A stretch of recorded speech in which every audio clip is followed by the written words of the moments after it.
What's up, guys, and welcome to another video. In today's video, again, life's been crazy, life's been insane. I figured it would be good for us to do 5 tips for training and keeping in shape when life is just crazy and bizarre and everything else. The past month and a half has been insanely busy, just kind of life, work, everything else going on. It just happens to be a season of life where I don't really have the time to commit to my training like I'd like to. So I sat down and figured out 5 tips and hacks for how to train and condition and just, stay motivated when you don't have the time to devote to your training that you want to. Tip number 1 is try doing shorter, more intense workouts. So for this, I'm thinking more along the lines of my triathlon training. Ideally, I'd be able to go out during the week and do a 4-hour bike ride, and on another day do like a 2-hour run. Instead of skipping workouts, what I've been trying to do are much shorter, higher intensity workouts. So instead of a very easy heart rate pace of a run or a bike ride over a longer distance,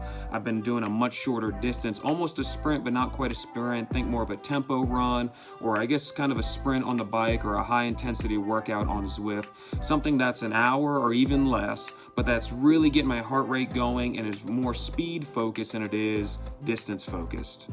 Tip number 2 is try and sneak in sets where you can, when you can. So calisthenics are by nature able to be done almost anywhere. So you get out of your car at work, go ahead and drop and do some push-ups, maybe do some squats. You're in your office, go ahead and sneak some push-ups in there. Really, you could even bring a dumbbell in, sneak one of those in, and do some curls while you're sitting there at your desk, while you're in the car. Use some of those grips. Now, of course, you don't want to just rely on that as your only exercise, but it can definitely be used to supplement when the season of life doesn't allow you to devote as much time and energy to your training.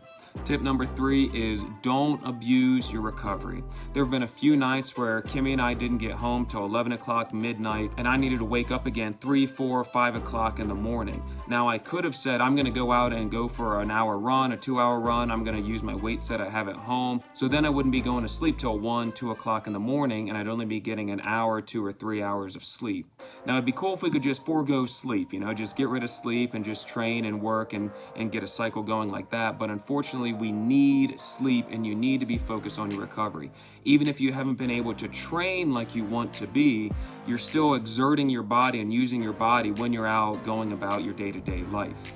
Now, we hear cool stories, right? One of my heroes is Dan Gable, how he would just wake up in the middle of the night, he couldn't sleep, so he'd go out and run, then he'd go to the wrestling room and train there, he'd be hitting weights, he'd be doing calisthenics. Some people, this works and this is great and all, but most of us mortals, we need to make sure that even if you're not able to get your training in, you're still using your body and your mind, and you need to make sure that you're able to get some recovery and to spend some time sleeping. Plus, it's going to make it a whole lot harder to go about your day-to-day activities, be it work or school or wherever you're going and whatever you're doing, if you're sleep deprived in addition to being busy. Number 4 is use this downtime, this time when it's hard for you to train, to plan for when you're able to get back to training. If this new bizarre schedule is kind of a new stage of life for you, use this as a time to refocus and to replan how it is and when it is you're going to work out. If you used to work out in the morning and now they've got you scheduled on a morning shift, go ahead and plan how and when can I train in the evening.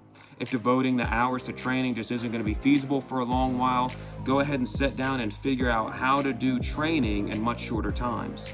So use this little bit of time where you can't spend it training, but still have a little bit of downtime to refocus and to reevaluate your current training plan and any tweaks to your nutrition or training that needs to be done.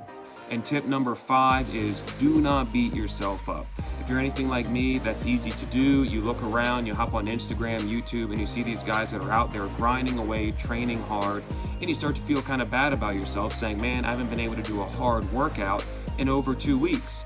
But do not beat yourself up. Remember that this too shall pass. We're going to get through this no matter what it is. You just need to reevaluate, figure out what's going to work for you, and figure out what your end goals are. The more you beat yourself up, the harder it's going to be to get out there and to train and to enjoy the training, enjoy the process of training, of growing, of getting faster. If you make it a miserable experience, you're not going to want to get out there and train, and you're just going to add insult to injury.